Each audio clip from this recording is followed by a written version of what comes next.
स्वागत है आपका अपने YouTube चैनल सक्सेस की ऑफिशियल में। आज हम लोग गेस क्वेश्चन का क्वेश्चन नंबर 61 से लेकर के 80 तक को हल करेंगे।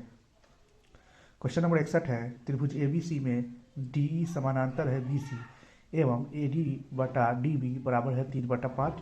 यदि AE बराबर है 4.8 तो EC का मान ज्ञात करें।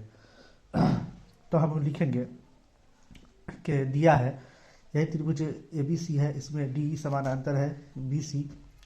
तो हम लिखेंगे कि दिया है AD बटा DB बराबर 3/5 और AE बराबर 4.8, EC ज्ञात करना है।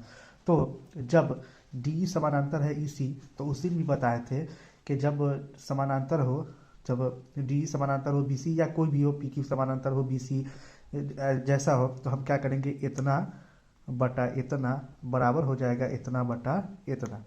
ठीक है, तो हम लिख दिए कि समानांतर है तो AD बटा DB बराबर AE बटा EC। AD बटा DB का मान 3/5 है और AE का मान दिया हुआ है 4.8।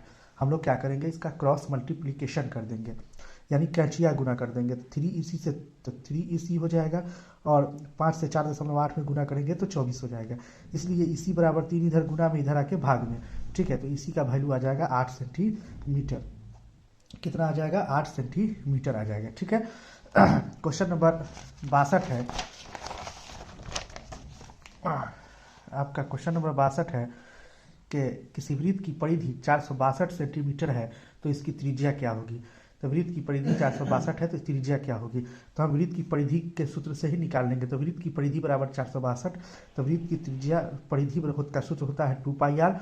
पाई का वैल्यू रख दिए तो आ गया हमारा 2 गुने 22/7। तो इधर 22 गुना 44/7 और इधर ये 44 गुना में 7 भाग में है, इधर आके 7 गुना में 44 भाग में चला गया।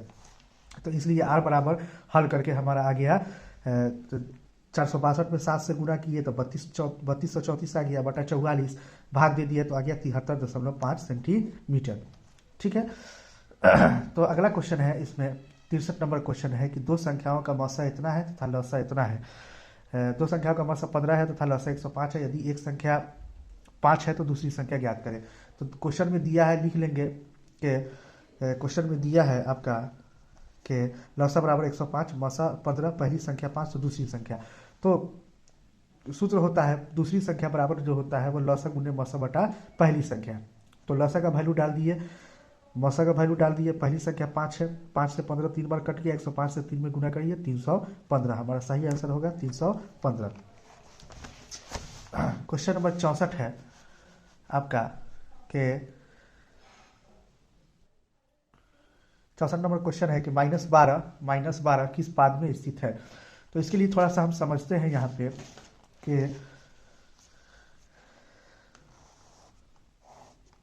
ये x अक्ष हो गया, ये y अक्ष हो गया। ठीक है, ये x होता है, यहाँ पे x डैश होता है, यहाँ पे y होता है, यहाँ पे y डैश होता है। x का मतलब ये प्लस वाला वैल्यू होगा, इधर माइनस वाला, इधर y में प्लस वाला ऊपर होगा, माइनस वाला नीचे होगा। तो कभी भी ये प्रथम पाद हो गया और ये घड़ी के विपरीत दिशा में चलता है। तो प्रथम ये, तो द्वितीय ये हो गया, तृतीय ये हो गया और चतुर्थ ये हो गया। पहला, दूसरा, तीसरा, चौथा। और साइन जो है तो पहला में देखेंगे तो और हमेशा पहले x होता है तब y होता है। तो हमेशा पहले वाले में पहला वाला पाद ये हो गया। ठीक है, या पहला चतुर्थांश ये हो गया।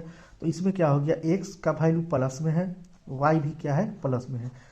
ठीक है, तो पहला का हो गया प्लस प्लस। दूसरा में आते हैं तो फिर एक्स वाई होगा। यहाँ पे देखिए x क्या है, माइनस में। ठीक है, y क्या है, प्लस में। y प्लस में है, द्वितीय चतुर्थांश का ये हो गया तो माइनस प्लस हो जाएगा। तृतीय में आते हैं तो पहले x होगा तब y होगा। तो x क्या है, इधर माइनस में है, y भी क्या है, माइनस में। तो तृतीय का माइनस माइनस हो गया।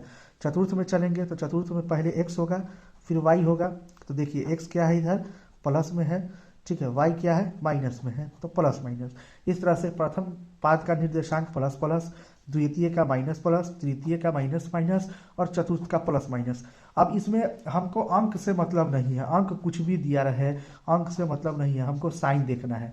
ठीक है, तो प्लस तो दिया हुआ होगा नहीं, क्योंकि हर अंक के आगे प्लस समझिए तो एक तरह से छुपा हुआ होता है। तो प्लस तो दिया हुआ होगा नहीं, तो प्लस आपको ध्यान में रखना होगा कि नहीं है कुछ साइन, मतलब प्लस है। ठीक है, तो क्वेश्चन नंबर आपका तो हमको अंक बटा में रहे, ठीक है, दशमलव में दिया रहे,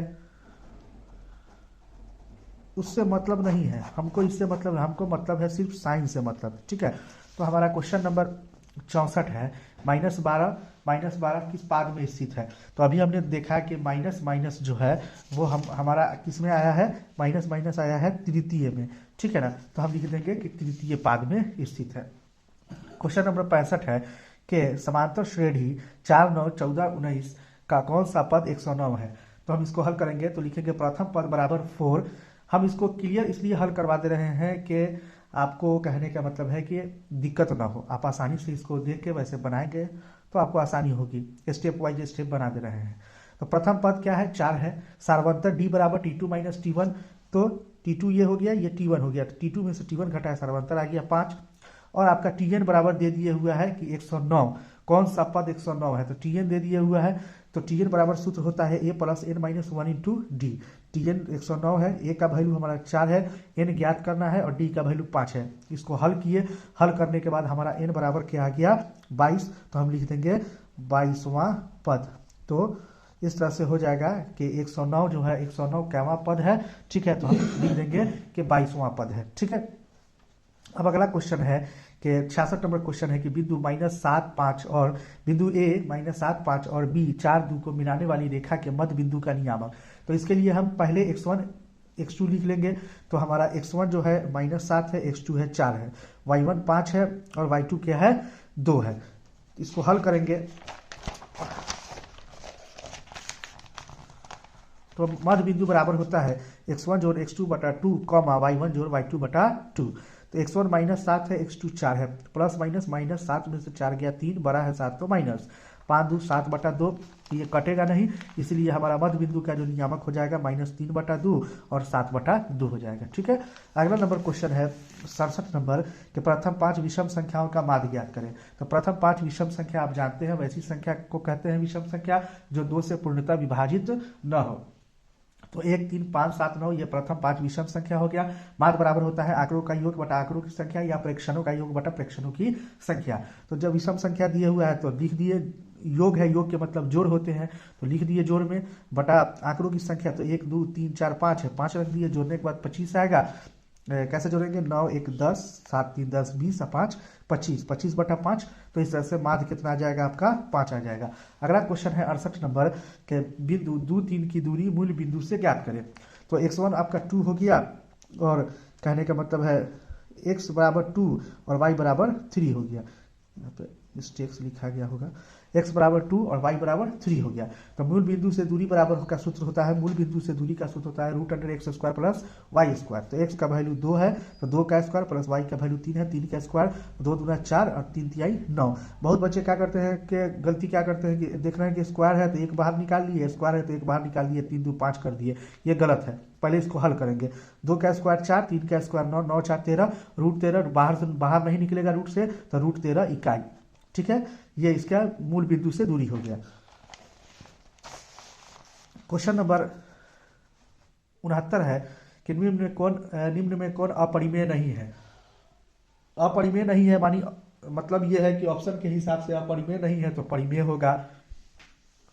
तो हम क्या करते हैं, ऑप्शन ए को देखते हैं। तो ऑप्शन ए को हम जब हल करेंगे तो 64 का जो 8 × 8 हो जाएगा, ये आभाज्य गुणनखंड, और 81 का 9 × 9 हो जाएगा। तो 2 में से 1 बाहर निकल गया, 8 बटा 9, पी बटा क्यू है, ये भी ये परिमेय है। अगला देखते हैं ऑप्शन नंबर 2। तो ऑप्शन नंबर 2 को देखते हैं तो ये √3 रूट में है और ये बाहर नहीं निकलेगा, ठीक है। तो ये क्या हो जाएगा, ये अपरिमेय है, ठीक है, रूट से बाहर नहीं निकला तो ये अपरिमेय है। फिर 21 बटा 35 को देखते हैं तो ये भी रूट से बाहर नहीं निकलता है, ये भी अपरिमेय है। फिर देखते हैं √3 इंटू √2 तो ये √6 हो जाएगा, ये भी बाहर नहीं निकलेगा, तो ये भी परिमेय होगी, अपरिमेय हो गया, ये भी अपरिमेय, ये भी अपरिमेय। तो कह रहा है अपरिमेय नहीं है, तो ये अपरिमेय नहीं है। तो आपका सही आंसर हो जाएगा ऑप्शन ए 8 बटा 9, ये परिमेय हो जाएगा और बाकी सब अपरिमेय है। तो अपरिमेय नहीं, तो ये तीनों अपरिमेय है, अपरिमेय नहीं कौन है 8 बटा 9, यानी 8 बटा 9 परिमेय है तो अपरिमेय नहीं है। क्वेश्चन नंबर 70 है 2x² - 3x - 5 का एक शून्य, ठीक है। तो शून्य ज्ञात करने के लिए हम लिखेंगे कि माना कि इतना बराबर 0। उसी दिन बताया गया गुणनखंड से निकालने के लिए पहले हम इससे इसमें गुना करते हैं, तो 5 से 2 में गुना किए तो हमारा कितना आ गया, 10 आ गया। ठीक है, अब इसको जोड़ने या घटाने पर 3 आना चाहिए। ठीक है, और गुना करने पर ऐसा अंक रखेंगे कि गुना करने पर 10 आ गया। तो इसके लिए सबसे आसान क्या बताए थे आपको कि हम इसका गुणनखंड निकाल देंगे। अभाज्य गुणनखंड 2 5, देखिए 5 में से 2 घटाने पर 3 आ जाएगा, अब 5 दूना 10 भी हो जाएगा। तो हम लिख दिए 2x² minus 5x plus 2x minus 5 बराबर 0। माइनस प्लस माइनस 5 में से 2 किया 3, बड़ा है 5 माइनस, तो यहाँ माइनस हो गया, एडजस्ट हो गया, और 5 दूना 10 भी हमारा आ गया। ठीक है, दोनों में हम देख रहे हैं कि x है तो x कॉमन ले लिए, तो 2x माइनस 5 बच गया, प्लस इसमें कुछ कॉमन नहीं निकलेगा तो 1 ले लिए, 2x माइनस 5। उसी दिन बताए थे पिछले वीडियो में कि ये दोनों हमेशा समान होंगे। अब दोनों में 2x माइनस 5 है तो 2x माइनस 5 को निकाल लिए और x प्लस 1 बच गया, तो x प्लस 1 बराबर 0। तो लिखेंगे जब 2x माइनस 5 बराबर 0 तो 2x बराबर माइनस है, इधर आके प्लस में, इसलिए x बराबर 5 है, 2 इधर गुना में, इधर आके भाग में, 5/2। और फिर है कि जब x प्लस 1 बराबर 0 तो x बराबर हो जाएगा -1। तो आपका 2 शून्य एक निकल के आ गया, 1 5/2 आ गया और 1 -1 आ गया। अब ऑप्शन में देखते हैं तो ऑप्शन में ये दिए हुआ है 1 वाला ही दिए हुआ है, तो आपका क्या आया है, 1 -1 आया है, तो ऑप्शन बी सही हो जाएगा -1। ठीक है, क्वेश्चन नंबर 81 है, 71 क्वेश्चन नंबर 71 है कि त्रिभुज PQR में यदि PQ² बराबर PR² प्लस RQ² तो त्रिभुज का कौन सा कोण समकोण होगा। ठीक है, तो बस याद रखना है कि ये हमेशा कर्ण का ये होता है, ये पाइथागोरस प्रमेय से है कि कर्ण का स्क्वायर बराबर लंब का स्क्वायर जोड़ आधार का स्क्वायर। ठीक है ना, तो समकोण के सामने की भुजा जो होती है वो का भुजा जो होता है वो कर्ण होता है समकोण के सामने का। तो PQ कर्ण दिया हुआ है। ठीक है ना, तो कह रहा है कौन सा कोण 90 होगा, तो PQ दिया हुआ है, तो तीसरा त्रिभुज PQR है तो R हो जाएगा, 2 PQ दे दिया तो कौन समकोण होगा R। ABC दिया हुआ है, मान लीजिए अगर AC² दे दिया तो B बच गया, तो B समकोण हो जाएगा। एकदम आसान है कि त्रिभुज दिया रहे कर्ण का स्क्वायर, अगर दिया रहे कर्ण का स्क्वायर बराबर लंब का स्क्वायर जो आधार का स्क्वायर, यही होगा, ये प्लस यहाँ होगा तो यही सूत्र होगा कि कर्ण का स्क्वायर होगा बराबर लंब का स्क्वायर जो आधार का स्क्वायर। तो जैसे ही कर्ण दिया रहे तो कर्ण के सामने का जो भुजा होता है वो आपका समकोण होता है, तो कर्ण का नाम दिया रहे PQ, तो त्रिभुज PQR है तो R समकोण हो जाएगा। अगर त्रिभुज ABC दिया रहे और AC दे दिया रहे कर्ण, तो AC के सामने का जो बच जाएगा B बच जाएगा, तो B समकोण हो जाएगा। तो इसमें PQ दे दिया तो R बच गया, तो R हो जाएगा समकोण, 90 डिग्री हो जाएगा। ठीक है, अगर तो इसमें कोण R बराबर जो है 90 डिग्री सही आंसर होगा। 72 नंबर क्वेश्चन है, द्विघात समीकरण 4x² प्लस 4x प्लस 1 बराबर 0 के मूलों की प्रकृति होगी। तो मूल की प्रकृति के लिए हम क्या निकालेंगे, विवेचक। तो हमारा समीकरण है 4x² प्लस 4x प्लस 1 बराबर 0, तो A बराबर है 4, B बराबर है 4, C बराबर है 1। तो विवेचक निकाले D बराबर B² माइनस 4AC, तो B का वैल्यू है 4, तो स्क्वायर माइनस 4 इंटू A का वैल्यू है 4, C का वैल्यू है 1, 4 चौका 16 माइनस 4 चौका 16 21, 16 में से 16 गया 0। तो जब विवेचक का वैल्यू 0 हो जाए तो मूल वास्तविक और समान होंगे। अगर विवेचक का वैल्यू प्लस में आ जाए तो मूल वास्तविक और असमान होंगे। अगर विवेचक का वैल्यू माइनस में आ जाए तो मूल अवास्तविक और असमान होते हैं। तो D बराबर 0 है तो इसलिए मूल वास्तविक और समान होंगे। ठीक है, अगला क्वेश्चन है 73 नंबर के त्रिभुज ABC एवं त्रिभुज DEF समरूप है एवं त्रिभुज ABC का क्षेत्रफल 36 सेंटीमीटर स्क्वायर एवं त्रिभुज DEF का क्षेत्रफल 49 मीटर स्क्वायर है, तो त्रिभुज के संगत भुजाओं का अनुपात ज्ञात करें। ठीक है, तो इसको हल करेंगे हम लोग। 2 त्रिभुज बना लिए, एक त्रिभुज है आपका कहने मतलब है ABC और दूसरा त्रिभुज है DEF। ठीक है, तो हम जानते हैं कि जब 2 त्रिभुज समरूप होते हैं, जब 2 त्रिभुज आपस में समरूप होंगे, ठीक है, तो दोनों त्रिभुज के क्षेत्रफलों का अनुपात उनके संगत भुजाओं के वर्ग के अनुपात के बराबर होता है। ठीक है, फिर याद कर लें आप लोग, इसको समझ लें कि जब 2 त्रिभुज समरूप होंगे तो उनके क्षेत्रफलों का अनुपात जो होगा संगत भुजाओं के वर्ग के अनुपात होगा। अर्थात त्रिभुज ABC का क्षेत्रफल बटा, अनुपात को बटा में लिखते हैं, त्रिभुज DE का क्षेत्रफल जो होगा AB बटा DE का स्क्वायर या BC बटा EF का स्क्वायर या AC बटा DF का स्क्वायर। ठीक है, तो क्षेत्रफल का अनुपात दिए हुआ है 36/49, 36 ABC का क्षेत्रफल 36 है और DEF का क्षेत्रफल 49 है, तो 36/49 बराबर AB बटा D, AB बटा D। ठीक है। स्क्वायर हटा इधर से तो इधर रूट चल गया, तो हमारा निकल के आ गया 36 का रूट कर देंगे तो 6 निकल जाएगा, 49 का 7 निकल जाएगा, तो 6/7 अर्थात ए बी का वैल्यू आ गया 6 और डी का वैल्यू आ गया 7। तो संगत भुजाओं का अनुपात जो हो गया वो हो गया 6:7 हो गया। क्या हो गया? 6:7। फिर एक बार समझ लेते हैं कि जब दो त्रिभुज समरूप होंगे तो उनके क्षेत्रफलों का अनुपात उनके संगत भुजाओं के वर्ग के अनुपात के बराबर होते हैं। ठीक है, इससे आपको निकल जाएगा। अगला 74 नंबर क्वेश्चन है, यदि दो संख्याओं का गुणनफल इतना है उनका मौसा इतना है तो लसा ज्ञात करें। तो दो संख्याओं का गुणनफल इतना है, मौसा इतना है, लसा इतना है, तो लसा ज्ञात करना है। तो लसा बराबर होता है दो संख्याओं का गुणनफल बटा मौसा। इसको हम ये भी लिख सकते हैं, दो संख्याओं का गुणनफल बराबर पहली संख्या गुणे दूसरी संख्या। तो यहाँ कभी कभी पहली संख्या दे देगा, दूसरी संख्या दे के पूछेगा, तो उसके हिसाब से वो सूत्र यूज करेंगे। और पहली संख्या गुणे दूसरी संख्या को ही दोनों संख्या का गुणनफल कहते हैं। तो यहाँ दोनों संख्या का गुणनफल दिया हुआ है तो हम ये सूत्र यूज किए। तो दोनों संख्याओं का गुणनफल दिया हुआ है 2166, मौसा दिया हुआ है 19 से 2166 में भाग देंगे तो हमारा दूसरी संख्या निकल के आ गया 114। ठीक है। अगला है क्वेश्चन नंबर 75 है कि यदि समीकरण 9x² + 6kx + 4 = 0 के मूल वास्तविक और समान हो तो k का मान ज्ञात करें। ठीक है, तो फिर a बराबर 9 हो जाएगा, b बराबर 6k और c बराबर आपका 4 हो जाएगा। तो पहले विवेचक निकाल दिए, तो d बराबर b² - 4ac, तो b के जगह पे 6k है तो 6k का whole square minus 4 into a के जगह पे 9 है तो 9 डाल दिए और c के जगह पे 4 है तो 4 डाल दिए। तो 36k² माइनस 4 का 16 नवा 144, तो हमारा विवेचक निकल के आ गया 36k² - 144। अब चूंकि मूल वास्तविक और समान है तो इसलिए d बराबर क्या हो जाएगा? 0 हो जाएगा। तब मूल वास्तविक और समान है तो विवेचक d बराबर 0। तब d का वैल्यू आया है 36k² - 144, तो इसके बराबर 0 हो जाएगा। अब ये 144 माइनस में इधर आके प्लस में, अब 36 गुना में इधर आके भाग में, तो क्या आ गया 4। अब स्क्वायर को हटाएंगे तो इधर आ जाएगा रूट आ जाएगा, इसलिए k बराबर √4। अब √4 बाहर निकलेगा तो 2 हो जाएगा, तो k का मान कितना आ गया? 2 आ गया। ठीक है।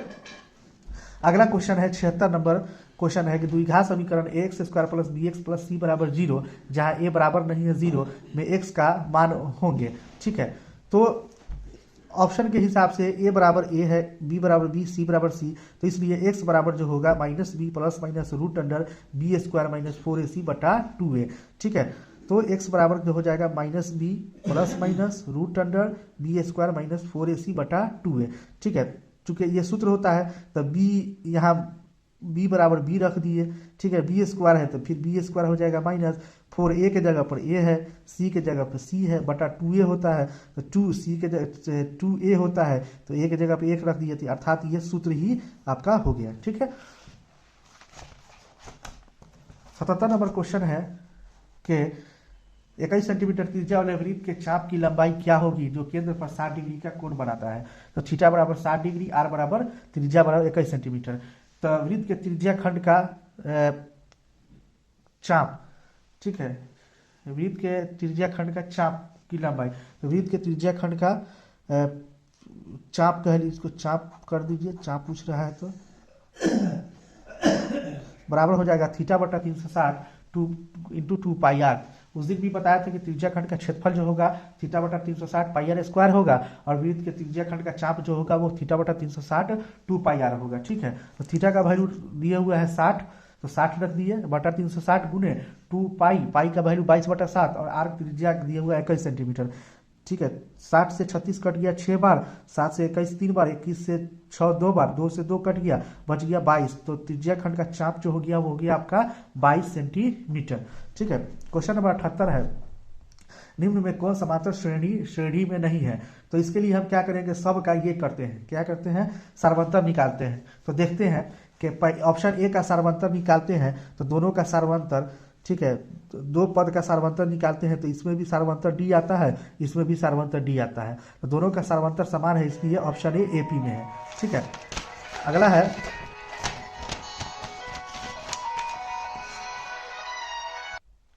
ऑप्शन बी जो है वो है √2, √8, √18, √32। तो इसमें भी सार्वंतर जब हम निकाले तो पाए कि इसका भी सार्वंतर 2 है, इसका भी 2 है, सार्वंतर समान है, इसलिए ये भी एपी में यानी समांतर श्रेणी में। और आप क्वेश्चन पूछ रहा है कौन समांतर श्रेणी में नहीं है, तो ऑप्शन सी का हम निकाले तो इसका सार्वंतर आ गया 0.03 और इसका दूसरा का सार्वंतर आ गया 0.003, अर्थात सार्वंतर समान नहीं है, अर्थात ये एपी में नहीं है। तो सही आंसर हो जाएगा ऑप्शन सी 0.3, 0.33, 0.333, 0.3333, ये हो जाएगा, ये समांतर श्रेणी में नहीं है, इसलिए ऑप्शन सी आपका सही हो जाएगा। डी का भी सार्वंतर निकालते हैं तो हम पाते हैं कि पहला सार्वंतर -1/6 आता है, ठीक है, और दूसरा भी निकालिएगा तो ये भी सार्वंतर -1/6 आता है, अर्थात ऑप्शन ए, ठीक है, ऑप्शन ए, ऑप्शन बी और ऑप्शन डी तीनों का सार्वंतर समान आ जा रहा है, इसलिए एपी में है, अर्थात समांतर श्रेणी में है, और ऑप्शन सी समांतर श्रेणी में नहीं है। क्वेश्चन नंबर 79 है, यदि वृत्त का क्षेत्रफल 114 सेंटीमीटर स्क्वायर है तो इसकी परिधि ज्ञात करें। तो वृत्त का क्षेत्रफल दिया हुआ है 114, तो वृत्त का क्षेत्रफल का सूत्र रखेंगे पाई आर स्क्वायर, पाई का वैल्यू डाल दिए 22/7, आर स्क्वायर 22/7 को इधर ले आए तो 22/7, 22 चूंकि भाग गुना में है, इधर आके भाग में, 7 भाग में, इधर आके गुना में, 22 से 154 कट गया 7 मतलब 7 × 7 49 सेंटीमीटर। अब आर यहाँ स्क्वायर है, स्क्वायर इधर आया तो रूट चढ़ गया, इसलिए आर बराबर 7 सेंटीमीटर आ गया। वृत्त की परिधि होती है 2πr, तो 2 × 22/7 और आर का वैल्यू 7, 7 से 7 कट गया 22 × 44, तो इसका सही आंसर होगा 44 सेंटीमीटर हो गया, ठीक है। तो इस तरह से क्वेश्चन नंबर 79 का आंसर हो गया आपका 44 सेंटीमीटर। क्वेश्चन नंबर 80 है, यदि शंकु की त्रिज्या 14 सेंटीमीटर और इसकी तिर्यक ऊंचाई 15 सेंटीमीटर हो तो शंकु का संपूर्ण पृष्ठ का क्षेत्रफल होगा। तो हम देखेंगे कि शंकु के संपूर्ण पृष्ठ का क्षेत्रफल जो होता है, हमें क्वेश्चन से दिया हुआ है त्रिज्या 14 सेंटीमीटर, ऊंचाई 15 सेंटीमीटर, ठीक है। तो प्रश्न से शंकु का संपूर्ण पृष्ठीय क्षेत्रफल होता है pi R into L plus R. Pi का वैल्यू 22/7, त्रिज्या 14 है, एल का वैल्यू 15 है और आर का वैल्यू, एल तिर्यक ऊंचाई को कहते हैं एल, ठीक है, और आर 14 दिया हुआ है, ठीक है। तो 7 से 14 कट गया 2 बार, तो 22 × 44 और 15 और 14 जो हो गया, 15 14 जोड़ेंगे तो 29 हो गया, ठीक है। 29 में 44 में गुना करेंगे हम तो हमारा आ जाएगा 1276 सेंटीमीटर स्क्वायर हो जाएगा। तो क्वेश्चन नंबर 80 का सही आंसर हो जाएगा 1276 सेंटीमीटर स्क्वायर हो जाएगा। इस तरह से आज हम लोगों ने क्वेश्चन नंबर 61 से लेकर के 80 तक को हल कर लिया। फिर अगले वीडियो में हम क्वेश्चन नंबर 81 से लेकर क्वेश्चन नंबर 100 को हल कराएंगे, ठीक है। अगर वीडियो पसंद आए तो इसको लाइक कीजिए, चैनल को सब्सक्राइब कीजिए और अपने दोस्तों को बताइए, ठीक है। मिलते हैं अगले वीडियो में, तब तक के लिए जय हिंद, जय भारत।